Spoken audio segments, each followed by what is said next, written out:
Buonasera. Riprendiamo con oggi i nostri incontri sul tema dei paesaggi in tutte le stagioni, ma mi fa piacere introdurre subito la grande novità. Da oggi comincia la collaborazione con l'Accademia Ligure di Scienza e Lettere, che ha sede qui a Genova, a Palazzo Ducale, e la cui fondazione risale addirittura al 1798. Ringrazio quindi il professor Pestarino, il presidente, che ci ha accolto con molta simpatia e rispetto per queste proposte che noi abbiamo fatto. Come sapete, siamo al 9° ciclo di questi paesaggi in tutte le stagioni. Con questo noi che cosa abbiamo sempre voluto fare? Volevamo presentare le problematiche del paesaggio alle persone non specialiste, soprattutto, che potessero in qualche modo conoscere i meccanismi e trovarsi quindi a capire meglio le scelte che si devono affrontare e le problematiche che possono sorgere.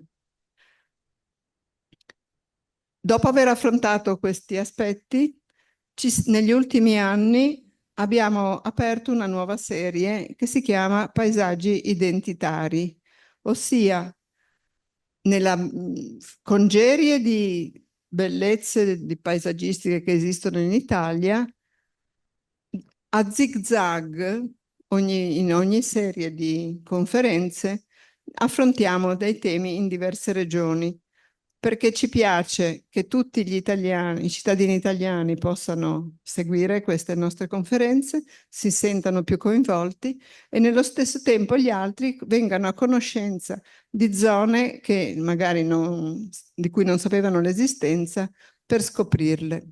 I paesaggi identitari sono i paesaggi in cui le persone di solito si identificano, appunto. Normalmente sono di grande qualità in Italia, ma secondo la Convenzione Europea del Paesaggio sono paesaggi identitari anche i paesaggi degradati. Quindi in quel caso naturalmente il rapporto è sempre di identità, ma richiedono, a differenza degli altri per cui si tende verso una conservazione e un rispetto, un recupero. Il ciclo di oggi si svolge per 4 mercoledì consecutivi alle 5 del pomeriggio e ha come tema i paesaggi limite dal mare alle Alpi. Paesaggi limite perché andiamo a vedere dei paesaggi che hanno un confine, che può essere un confine terrestre, in quel caso soprattutto la catena alpina, o un confine marino, e quindi sono le isole, oppure potrebbero essere anche le coste italiane, che sono ben lunghe, 8.000 chilometri. Ora, quindi, oggi cominciamo con il professore Vincenzo Piccione, che è un biologo naturalista, già docente di discipline ecologiche nelle università di Catania e Reggio Calabria, presidente del comitato dei promotori della Carta dei Comuni Custodi della Macchia Mediterranea e di SIGEA Sicilia. SIGEA è la Società Italiana di Geologia Ambientale. Insieme a lui ci sarà l'ingegner Francesco Cancellieri, presidente del Centro di Educazione Ambientale, Associazione per lo Sviluppo Sostenibile, che hanno poi gli acronimi ASSOCEA e APS, componente del Comitato per l'Educazione e la Sostenibilità, Agenda 2030, della Commissione Nazionale Italiana per l'UNESCO e delegato del Centro di Educazione sulla Macchia Mediterranea, desertificazione dei suoli e paesaggi di Slow Food Sicilia, socio fondatore del Centro di Educazione Ambientale, responsabile dei paesaggi e aree protette, sempre di SIGEA. Come vedete sono due relatori con un grande curriculum che quindi ci possono dare un quadro molto interessante sulla macchia mediterranea, in particolare penso focalizzata su l'estuario di un fiume siciliano in un'area protetta. Ma per saperne di più direi che la cosa migliore è sentire loro. Quindi Gra- passo la parola. Grazie, grazie. Intanto voglio ringraziare la nostra relatrice, l'architetto Matteini, per la possibilità che ci dà di essere presenti. Io farò una brevissima introduzione, poi lascerò la parola per la illustrazione tecnica al professore Vincenzo Piccione, che tra l'altro è anche coordinatore della commissione tecnico-scientifica del Centro di Educazione Ambientale. E in queste mie poche battute voglio proprio confermare, perché per noi questa è un'occasione di fare un'azione di educazione ambientale, civica e alimentare, ma lo diceva l'architetto in precedenza, è importante fare in modo che questo che noi andiamo raccontando non solo nei palcoscenici così importanti, ma dal punto di vista tecnico-scientifico e prestigiosi, siamo al Palazzo Ducale. Vogliamo anche intervenire sulle scuole con l'educazione ambientale e col progetto Futuri cittadini responsabili. Quello che io posso dire è che assolutamente siamo grati alla- all'associazione che ci ha invitati. Ringraziamo l'Accademia Ligure di Scienze e Lettere per questa prestigiosa sede e io lascerei la parola subito alle relazioni, la relazione tecnica per poi eventualmente rispondere a qualche domanda se ci sarà ed essere ovviamente a disposizione dei presenti lì in sala. Prego, professore Piccione.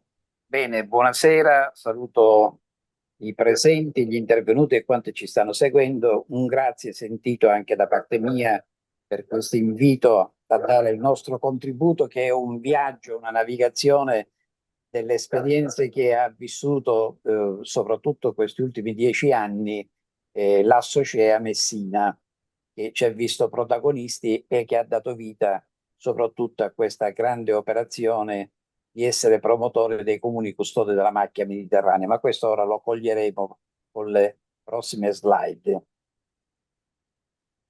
sempre sperando che la presentazione ce la risparmiamo. Qui vediamo semplicemente velocemente, questo è l'ingegnere Cancellieri, sulla mia sinistra, alcune sedi che abbiamo nella nostra Sicilia che ci accolgono sostanzialmente per lanciare il nostro messaggio. Questa è stata la mia dimora per 40 anni. Per chi viene a Catania invito a vedere un orto botanico che non ha la prestigiosità e la grandiosità di Palermo, ma che nel suo piccolo è una bomboniera. E consentitemi di partire con una premessa. Eh, Ci tengo molto che ci sia, come dire, una presa di coscienza di tutto un percorso per far cogliere tutta una serie di aspetti. Dobbiamo andare un po' indietro nel tempo, dobbiamo andare a un periodo triste dell'Irlanda, che è rimasta una ferita incolmabile, e nel quadriennio qui indicato dalle date ci fu una grande carestia, carestia dove morì 1 milione di irlandesi, dove 2 milioni dovettero emigrare soprattutto verso l'America, e le cause ricercate quota parte erano rappresentate dalla politica economica britannica, che fu veramente spietata. Si parlò di olocausto a tutti gli effetti, di genocidio, insomma furono utilizzate delle parole poi pesanti nel tempo, ed è una ferita incolmabile che non si è mai conclusa. Ovviamente giocava anche l'incremento demografico, ma quello che vi voglio rappresentare era le condizioni dell'agricoltura in Irlanda, poiché si pagavano dei balzelli molto pesanti, mentre prima c'era una certa varietà di tipologie di colture. Per esempio, chi aveva 1 ettaro di terreno sapeva che poteva sfamare un nucleo familiare nella migliore ipotesi, di non più di 3 persone, mentre viceversa, se quello stesso ettaro di terreno veniva coltivato a patate, riusciva a sfamare ben 20 persone, adulte peraltro. Quindi possiamo comprendere benissimo come chiaramente si buttarono tutti su questo tipo di coltura, ritenendo di aver risolto il problema e di salvare in qualche modo, come dire, le esigenze alimentari della propria famiglia. In realtà, purtroppo, in quelle famose date non si erano fatti i conti con un fungo microscopico, la peronospora della patata, che mise in ginocchio letteralmente l'Irlanda a tutti gli effetti, perché nel momento in cui questo fungo trovava delle condizioni, tanto per cambiare, per rimanere sui temi del clima, un clima favorevole tra temperature, umidità, direzione del vento e quant'altro, nell'arco di 2, massimo 3 settimane, sostanzialmente l'intero campo di patate veniva distrutto. Stesso fungo che metteva in ginocchio chi a sua volta anche coltivava peraltro il pomodoro. Chiudo questa prima parentesi, questa piccola premessa, con due immagini che rimangono un po' un simbolo, un museo in America per non dimenticare, e questa statua dal punto di partenza per eccellenza dell'Irlanda, da cui si muovevano queste navi che portavano quanti volevano emigrare dall'Irlanda verso l'America.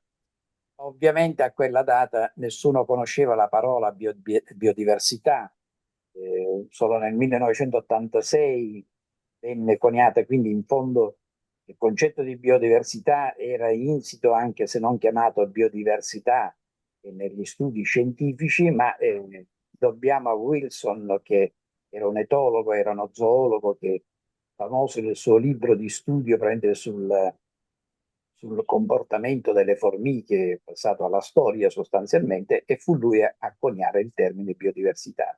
Studioso che, come potete vedere dalla data, è venuto a mancare di recente. Biodiversità la possiamo coniugare in tanti modi, ovviamente dipende quale scala vogliamo adottare, da quella microscopica a quella macroscopica. I numeri che voi vedete da questa rappresentazione non sono altro che rispettivamente due dati che non dovete prendere con dovete prendere con le pinze, perché ovviamente cambiano nel tempo, chiaramente in termini o positivi o negativi, che dir si voglia. 55.000 sta un po' per il patrimonio degli animali a livello superiore e 6.600 le specie naturali vegetali superiori.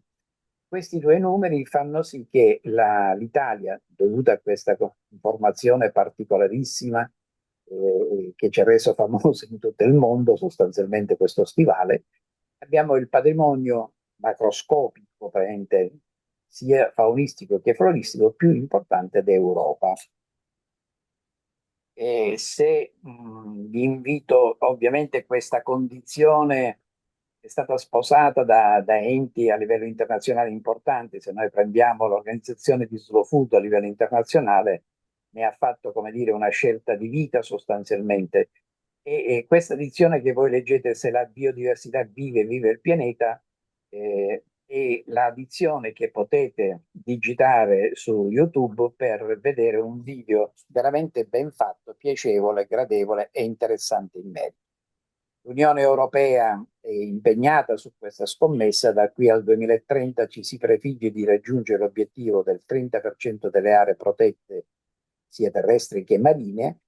Per dirne una, in termini di Sicilia, anche noi abbiamo impredicato sia dei territori su cui stiamo battagliando per il riconoscimento come parchi terrestri e anche come parchi marini. Staremo a vedere negli anni a venire la sensibilità, più che altro più politica, non certo quella scientifica, che è altamente disponibile. E veniamo un attimo alla macchia mediterranea. Perché noi come Assocea abbiamo attenzionato la macchia mediterranea? Intanto vi faccio vedere una curiosità. Riconosciamo queste cenosi? Chiediamoci dove sono. Sono presenti in varie parti del pianeta in realtà, ma la cosa interessante è che quelle fotografie che noi vediamo attengono a tipologie, cioè a cenosi vegetali riconducibili alla macchia mediterranea, ovviamente con nomi diversi a seconda delle parti del mondo. Non so se la slide rende un po' l'immagine, ma potete vedere che nell'America del Nord, nell'America del Sud, nella punta estrema sud dell'Africa, nonché praticamente in Australia, noi vediamo sostanzialmente una presenza ovviamente non massiccia e molto modesta, tant'è che è stimata al 2% la superficie delle terre emerse dedicata a queste zone che ci rappresentano queste cenosi riconducibili alla macchia mediterranea. La massima espressione ovviamente ce la ritroviamo nella nostra area mediterranea, come possiamo vedere. Parlare di macchia mediterranea incominciamo a capire, scusate, torno un attimo indietro, come possiamo leggere da questa battuta qui, all'interno di questo appena 2% della superficie troviamo, guarda caso, e qui ci ricolleghiamo a tutta quella premessa che ho svolto io sulla biodiversità, un 20% di ricchezza in specie. Quindi abbiamo una biodiversità veramente notevole.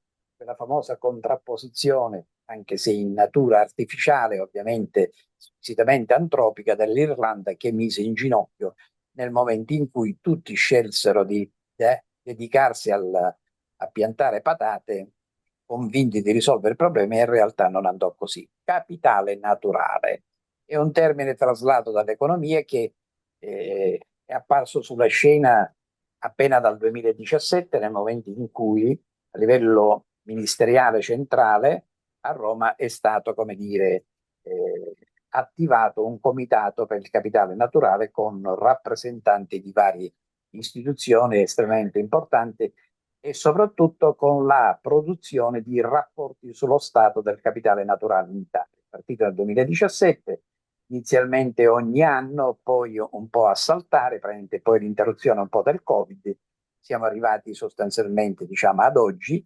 Sono dei documenti tutti su internet, tutti scaricabili, tutti che possiamo andare a leggere.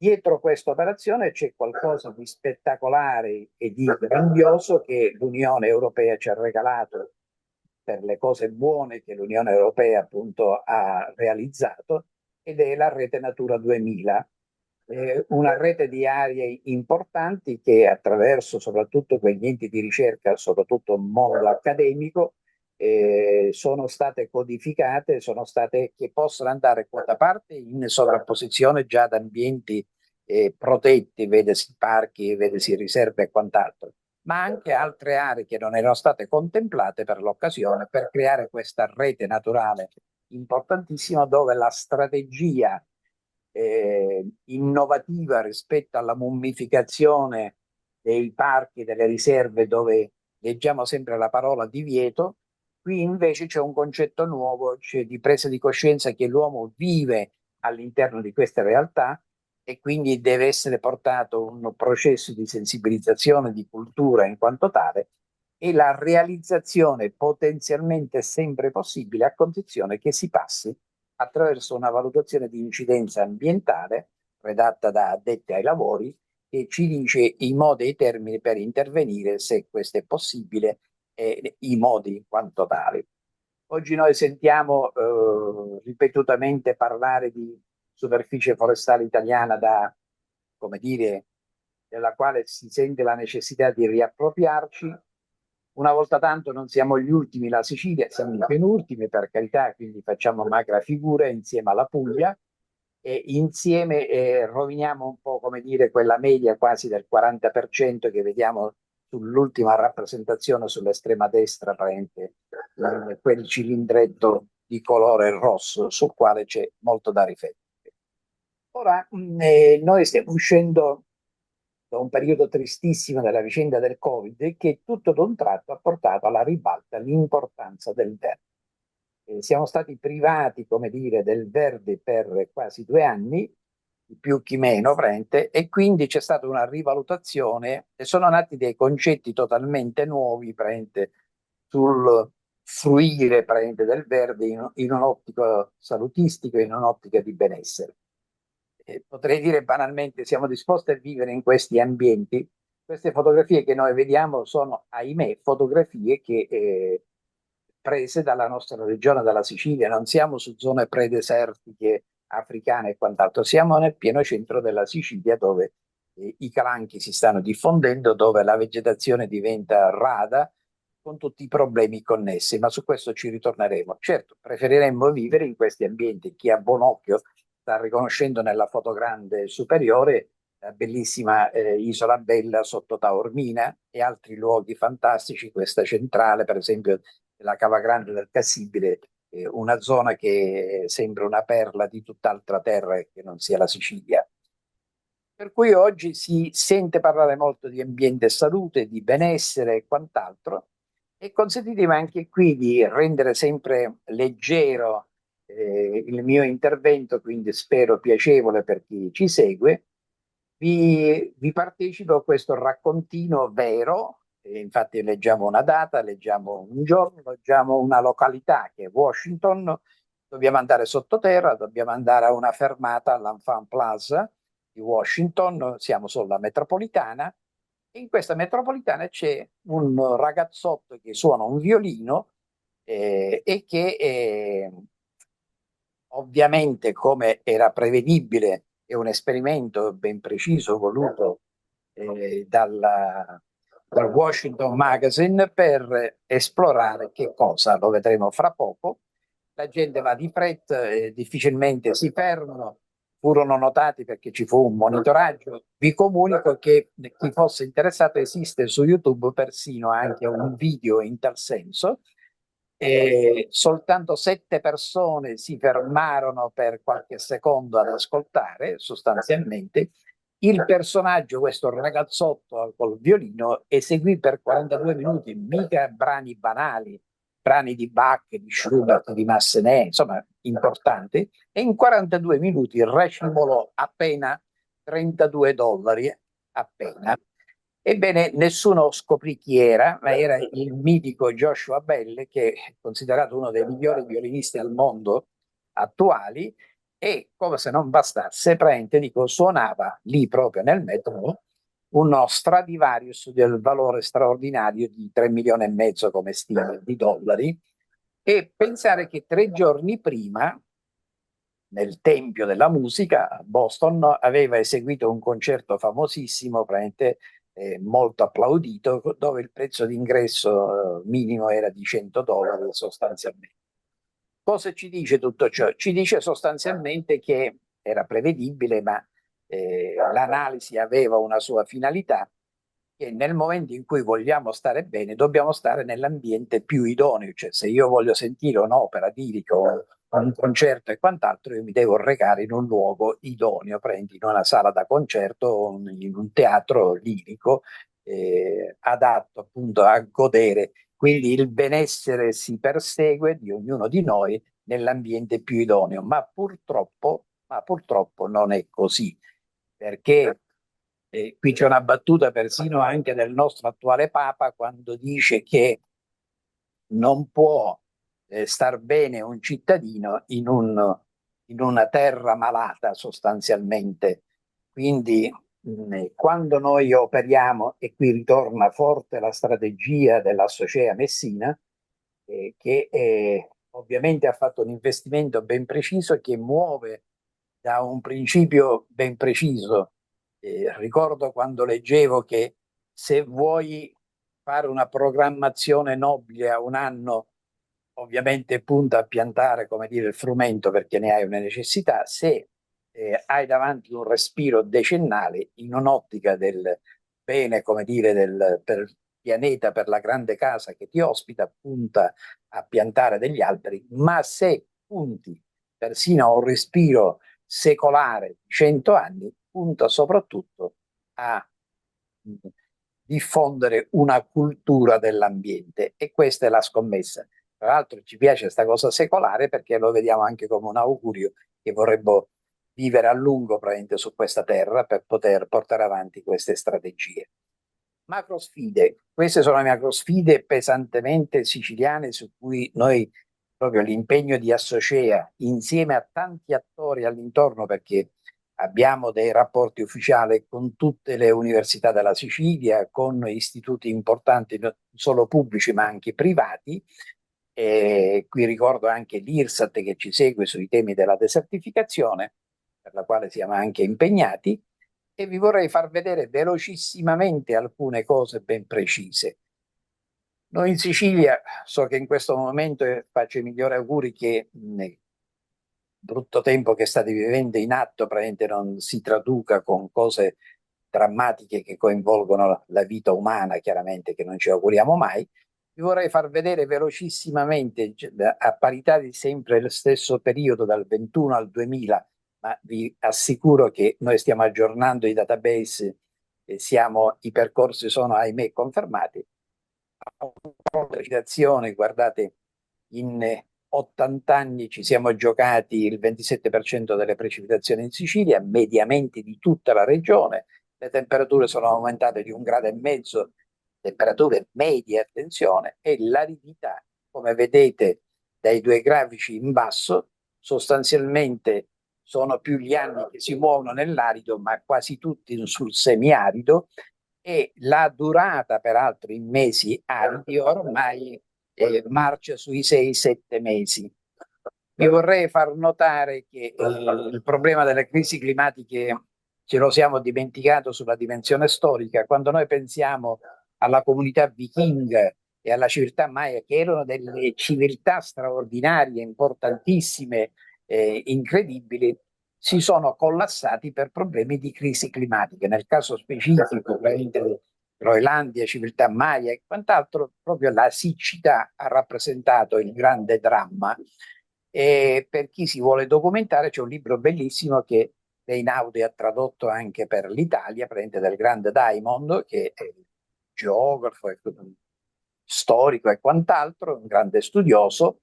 Il sottotitolo si commenta da sé: come le società scelgono di morire o vivere.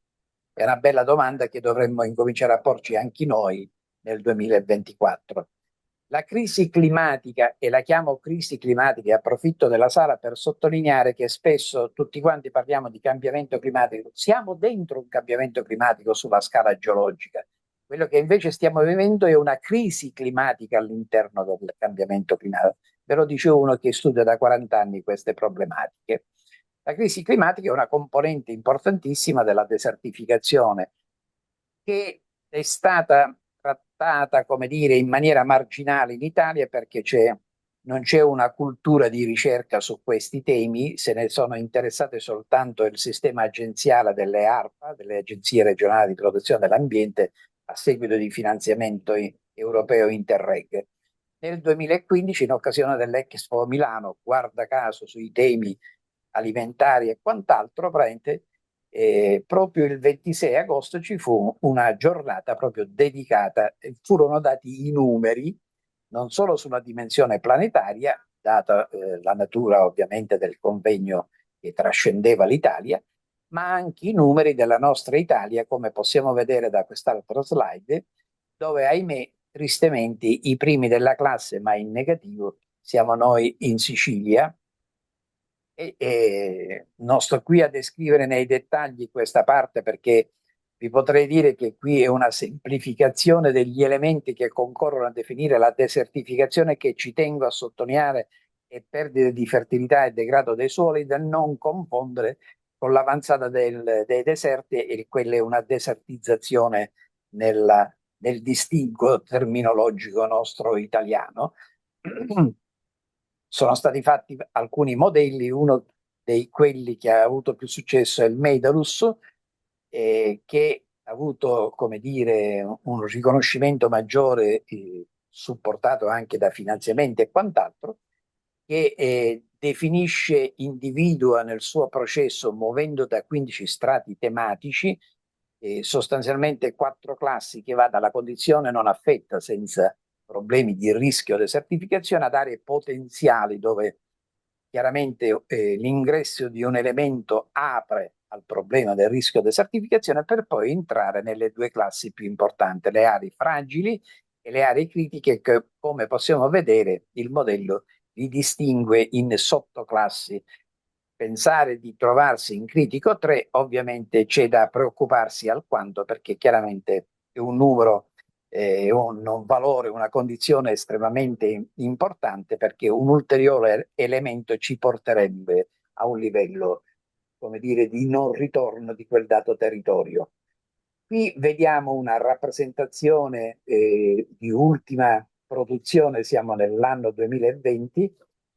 Abbiamo tentato di stressare il modello Medalus, di portarlo a scala comunale. Noi abbiamo 390 comuni, quando è stato pubblicato ancora erano 390 comuni, ora sono 391, ma per smembramento di 2 comuni, quindi non cambia la sostanza, dove vengono messi a confronto su 3 periodi a distanza di 30 anni, perché il World Meteorological Organization ci chiede di avere 30 anni di dati per poter utilizzare quell'informazione in un'ottica climatica.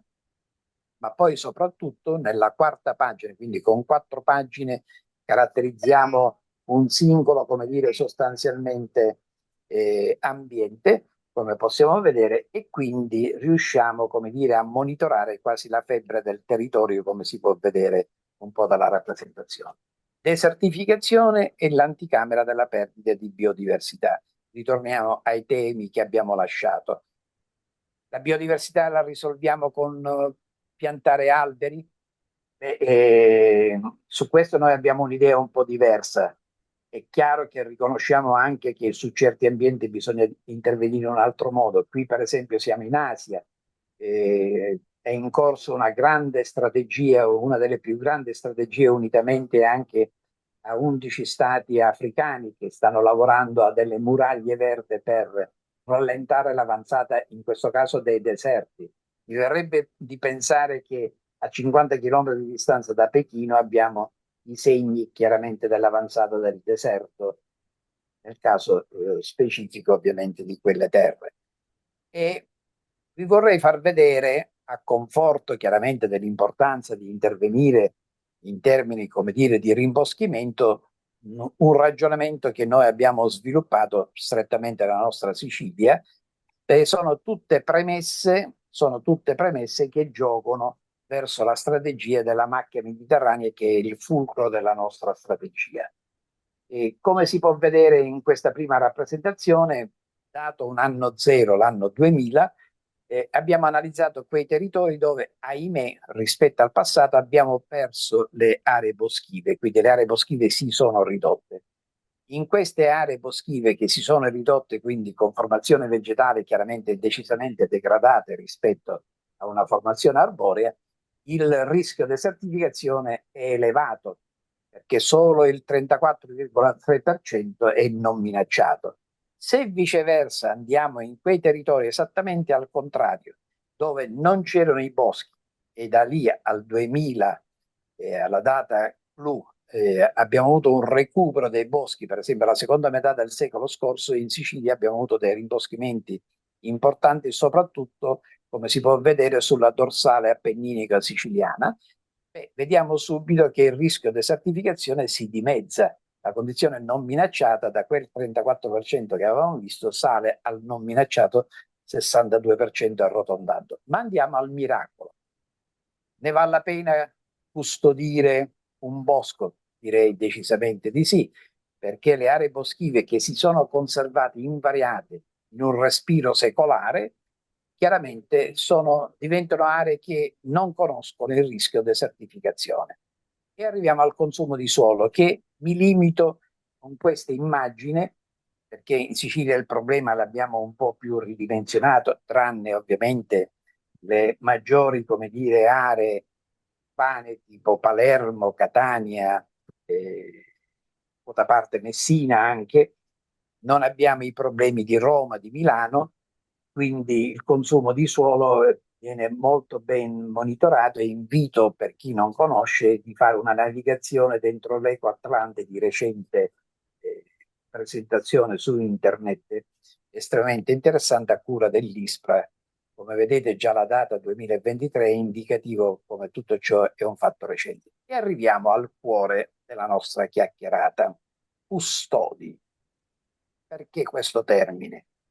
Perché ovviamente siamo in linea con il concetto che noi qui leggiamo di Darwin. Pensate alle specie endemiche, che non a caso sono specie relitte, e che hanno una loro fragilità, ma perché l'adattamento non è stato dei migliori sostanzialmente. E consentitemi di scherzarti sopra su una battuta, ahimè, terribilmente importante del fumettista Altan, quando dice noi italiani siamo molti longevi, mi chiede a che scopo. Beh, noi questo ce lo siamo posti in termini di scommessa, sì, molti di noi ormai dei 7 paladini che tra poco presenterò, siamo in pensione, escluso l'ingegnere cancelliere che è il ragazzetto del gruppo sostanzialmente, e tutto muove dal 2013, quindi sono passati poco più di 10 anni, siamo a quota 11 anni. Quello che voi vedete in questa immagine, siamo in un borgo mussoliniano sotto Caltagirone, e noi abbiamo lì un presidio con un bosco ancora a sughere, anche bellissime, degne di attenzione e di visite anche di turisti a livello internazionale. E casualmente siamo 7, da cui molti ci scherzano sopra e ci chiamano i 7 paladini. E non è un fatto di essere sul piano superiore, i colleghi di sopra siamo 4 docenti ormai in pensione, tutte e 4 praticamente del mondo accademico, di vari atenei, Angelini sulla Core, collega Loparo dall'Università di Messina, il sottoscritto dall'Università di Catania e il professore Raimondo dall'Università di Palermo.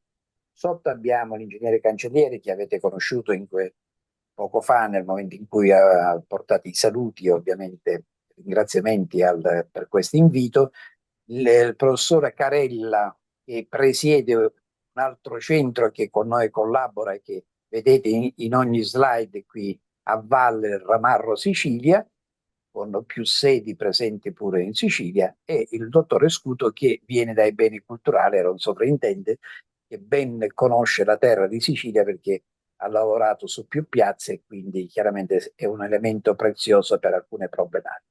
Nel 2016, a distanza di 3 anni, noi maturiamo un ragionamento di lavorare con le unità elementari del territorio, nello specifico i comuni sostanzialmente, e iniziamo un percorso per sensibilizzarli, per impegnarli, e ovviamente coinvolgiamo i vari comuni impegnandoli a dover firmare una carta dei comuni custodi della macchia mediterranea con tutto un decalogo, con tutta una serie di aspetti importanti, carta che ormai ha maturato i suoi 10 anni come situazione. E 2 passaggi importanti che ci stanno a cuore. Abbiamo lavorato dal basso, ma abbiamo un risultato interessante. Il risultato interessante è che siamo andati all'attenzione della regione e l'allora governatore Nello Musumeci, oggi ministro, ritenne opportuno di approvare, ci fu un'approvazione all'unanimità, questo ci riempie di orgoglio, per cui alla data del 21 novembre, quando c'è la giornata nazionale degli alberi, si celebra in Sicilia anche la giornata regionale della macchia mediterranea, che per il successo che ha avuto nel tempo è diventata di respiro settimanale, quindi l'intervallo di ben 1 settimana. Come se non bastasse, siamo entrati in un comitato per la macchia mediterranea e stiamo, come dire, collaborando, e i frutti si dovrebbero incominciare a vedere da qui a breve con l'assessorato regionale all'agricoltura. E ci piace anche qui farvi vedere 2 belle iniziative che ci stanno a cuore. Quando nel recente 2023 la scuola di paesaggio Emilio Saveni dedicò l'argomento al paesaggio e crisi ambientale, e noi fummo presenti con una proiezione della macchia mediterranea in Sicilia che troverete su internet, basta digitare la macchia mediterranea in Sicilia su YouTube e potete seguirla sostanzialmente. E ci preme anche far vedere sostanzialmente che diamo dei riconoscimenti, perché nel momento in cui una città, in questo caso è il sindaco della città di Spoleto, peraltro non in Sicilia, il personaggio è un personaggio per noi mitico perché Andrea Sisti riveste un ruolo mondiale perché presiede gli agroforestali a livello di associazione mondiale, gli abbiamo voluto dare a pieno merito un riconoscimento in quanto tale. Allora, nel titolo che avevamo dato Presidio per coste fragili, non entriamo nel merito delle coste, ma vorremmo dare, come dire, un input sostanzialmente. Noi sappiamo che il problema delle nostre coste è altamente estese, nel suo piccolo anche la Sicilia, in quanto grande isola, ha ben poco più di 1000 chilometri di coste, quindi il problema è fortemente sentito anche dalla nostra regione rispetto ad altre regioni interne dell'Italia con meno problemi legati alla salute delle coste. Vi vorrei far vedere una curiosità: il rischio desertificazione, che significa non semplicemente un problema di crisi climatica, ma di tutti gli elementi che concorrono a caratterizzare il rischio desertificazione. Guardate tutti i comuni che si affacciano, i territori dei comuni che si affacciano sul canale di Sicilia, e ahimè, per me che sto parlando da Catania, il bacino del Simeto, sono indiziate da condizioni di alto rischio desertificazione, dove stiamo rilevando problemi veramente complessi e delicati.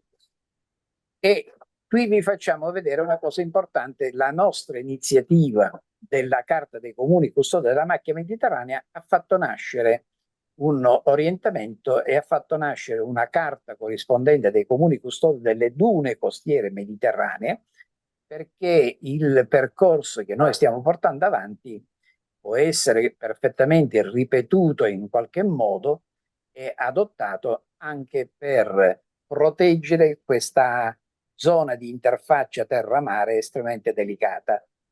E non a caso, negli ultimi tempi, siccome siamo entrati in collaborazione con un grande biologo marino, che ben conosce le coste, si può dire, di buona parte del Mediterraneo con i suoi studi, non c'è dubbio che in un momento in cui noi pensiamo all'albero sulla terra, dovremmo anche pensare, e ce lo dicono anche questi slogan che leggiamo su alcune copertine: un alleato importante del nostro pianeta, la Posidonia oceanica, il respiro del Mediterraneo, il polmone del Mediterraneo. Cosa c'è dietro rispetto a questa fanerogama? Che questa fanerogama ci consegna dei valori importanti di cattura di CO2 e di restituzione di ossigeno, quindi estremamente importante. Ma ahimè, la Posidonia oceanica, abbiamo un indicatore significativo, è a rischio estinzione. Quindi quando ci poniamo tanta attenzione su certe formazioni sulla terraferma, dovremmo altrettanto, perché dimentichiamo che la maggiore quantità di ossigeno ci viene dal mare, e se dovesse collassare il Mediterraneo, veramente non so a cosa andremmo incontro. L'impegno educativo, l'ingegnere Cancellieri lo accennava a inizio del mio intervento, lo riprendiamo in questa occasione. Cosa ci viene incontro su quello che stiamo portando avanti? Indubbiamente il rientro in scena dell'educazione civica per creare cittadini responsabili. Ci fa piacere che il sottotitolo corrisponde a quel progetto che noi abbiamo pensato a suo tempo, in tempi non sospetti, di futuri cittadini responsabili. Questa è un po', come dire, ciò che sta avvenendo da 4 anni a questa parte. L'impegno che c'è dietro su questa scommessa dell'educazione civica certamente non può essere coniugato con i 33 ore dedicate all'anno sul tema in quanto tale. Sono modesta cosa per arrivare a conoscenza e tutela del patrimonio del territorio e non sapere nulla, per esempio, dell'area del territorio sotteso dove stanno questi ragazzi. Ed è quello che noi stiamo portando avanti come scommessa. Non ultimo ci viene incontro anche la Costituzione italiana. L'articolo 9 è stato arricchito di un passaggio importantissimo dove, alla tutela del paesaggio che avevamo conservato per tanto tempo e che creava anche delle limitazioni, oggi è tutela dell'ambiente, della biodiversità, degli ecosistemi, con un occhio di attenzione alle future generazioni. E poi c'è anche questa cosa simpatica che non si sono dimenticati anche sicuramente era un gattaro, era qualcosa del genere, della tutela degli animali. Io mi commuovo perché chiamandomi Piccione mi sento anche tutelato sotto questo punto di vista.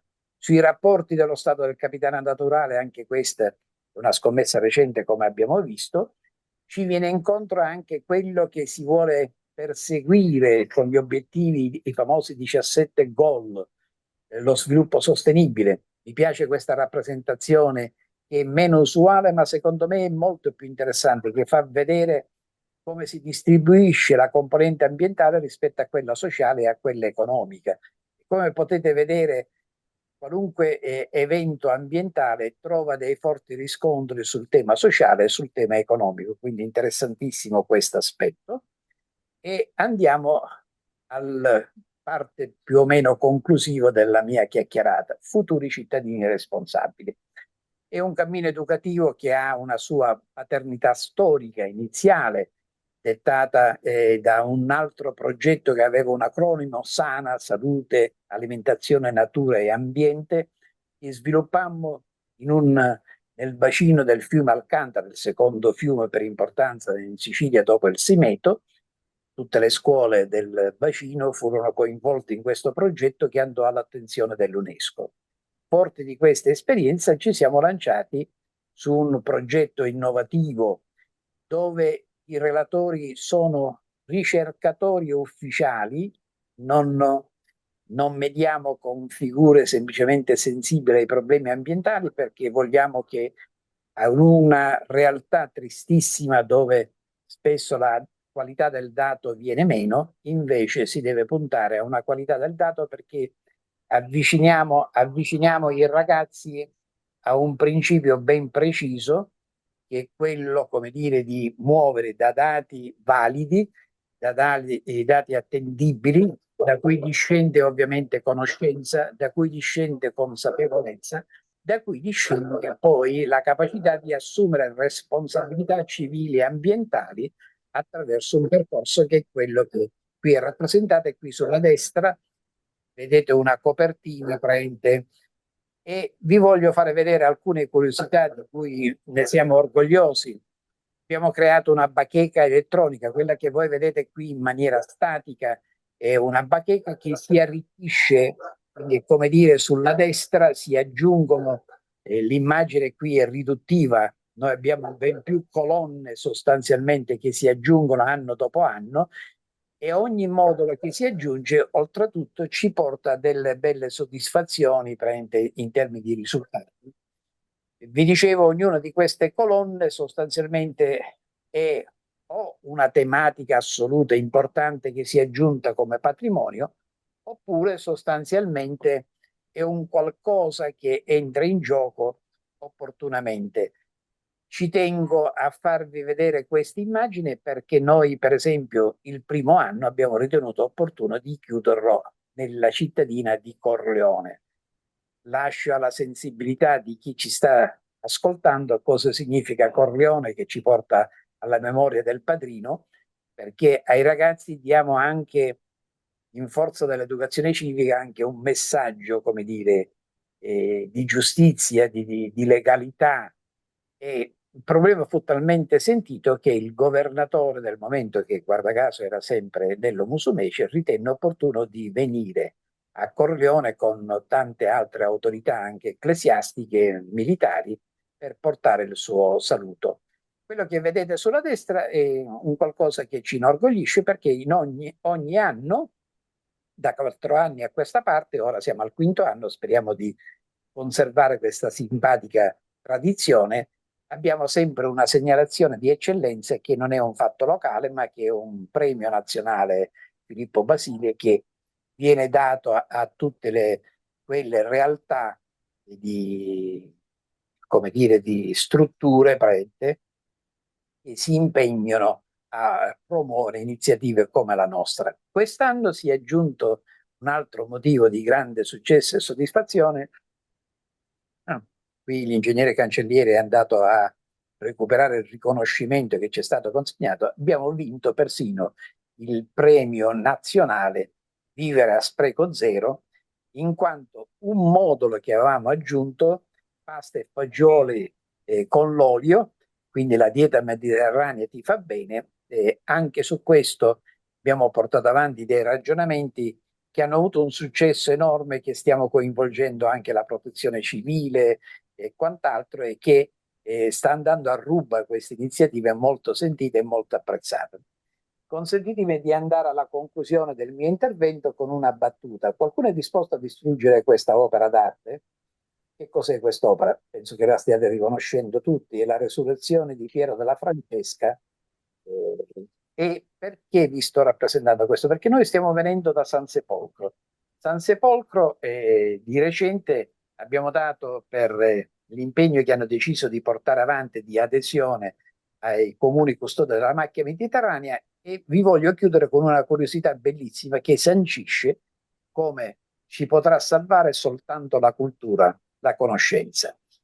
Ebbene, voi sapete, nella seconda guerra mondiale, molte cittadine d'Italia furono bombardate. San Sepolcro doveva essere bombardata.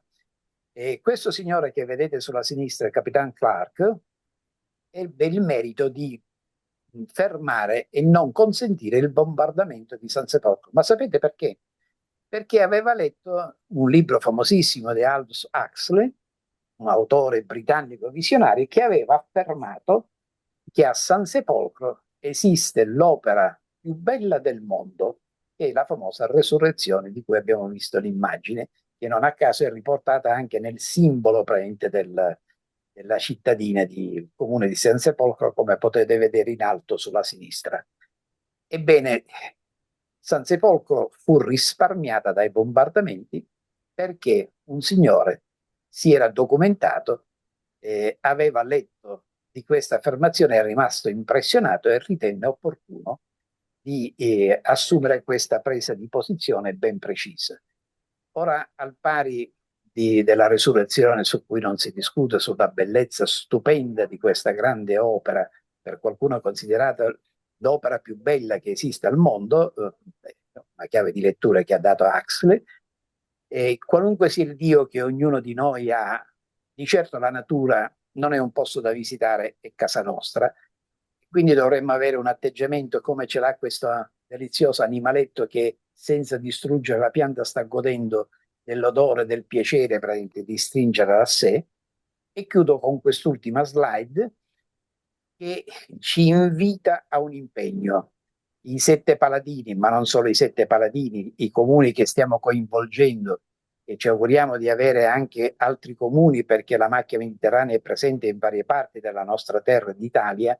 Stiamo, come dire, lavorando per uscire anche strettamente dall'ambito italiano, perché vedete, la macchia mediterranea si colloca a un livello di scala evolutiva poco più in basso del bosco, della foresta. Quindi se la macchia mediterranea, che interessa i 0,600 metri sul livello del mare, che è una zona molto minacciata, molto pericolosa, perché è visitata da un animale pericoloso che si chiama uomo, se noi saremo in grado, come dire, di tutelare la macchia mediterranea dagli incendi, dalla presenza turistica, dalla presenza dell'uomo in generale, ovviamente abbiamo tutelato quella formazione che prelude al bosco.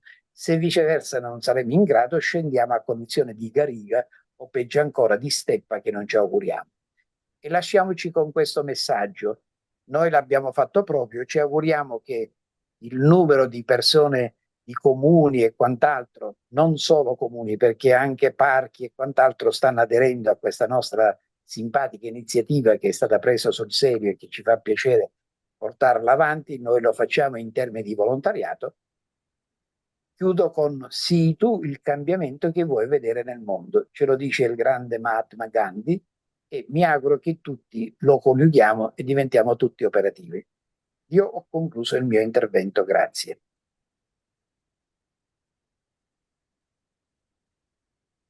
Ingegner Cancellieri vuol dire qualcosa? Grazie, professor Piccione, del suo No, grazie, io volevo presentazione.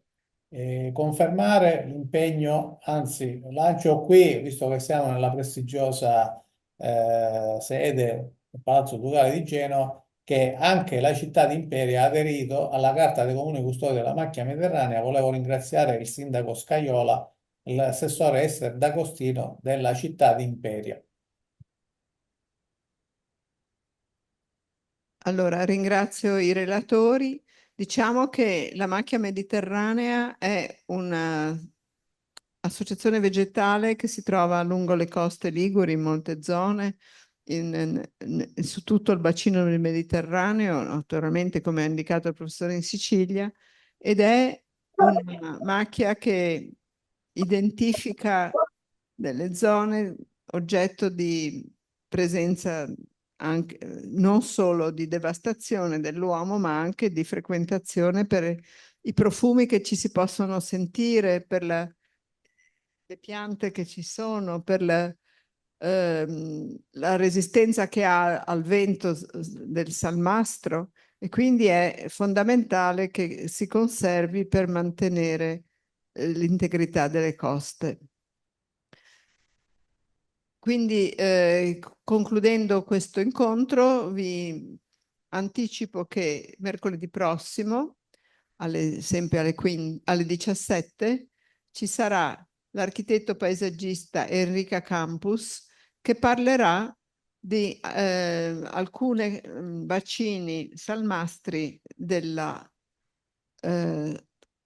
Sardegna, famosi tipo lo Stagno di Cabras e altri ravvicinati. È una studiosa che si è dedicata molto a questo e ne racconterà il funzionamento e l'utilità per le persone che ci abitano e per l'ecosistema in generale.